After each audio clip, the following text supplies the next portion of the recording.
یہ سوات تحصیل Bahrain ساتال primary school ہے جو 1982 سے عمارت سے محروم ہے۔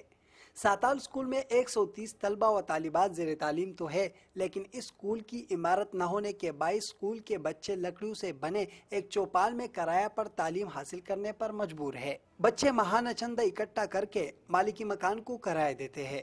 ہماری اسکول نہیں ہے، ہم فیس دیتی ہے، حکومت ہمارے اسکول بنا دے۔ ہمارے اسکول میں پانی نہیں ہے، بجلی نہیں ہے، بہت مشکلات ہیں۔ تحصیل بحرین کے ضلعی کونسلر محمد زمین خان کا کہنا ہے کہ کئی دفعہ مقامی MPA اور ایجوکیشن آفیسر سے رابطہ کیا، تاہم کوئی سنوائی نہیں ہوئی۔ خود بھی ہم نے DO اور ضلعی ناظم کے دفتر میں ادھر بہت درخواستیں دیے، خود بھی ادھر گئے، لیکن ابھی تک کوئی نہیں ہوا ہے۔ لکڑیوں سے بنے اسکول نما چوپال میں زیر تعلیم بچوں کے لیے نہ تو پینے کا پانی دستیاب اور نہ ہی واش روم ہے۔ بارش کے دنوں میں بچوں کو اسکول سے چھٹی دے دی جاتی ہے۔ ADO سوات کے آفس کو بھی تالے لگے ہوئے ہیں۔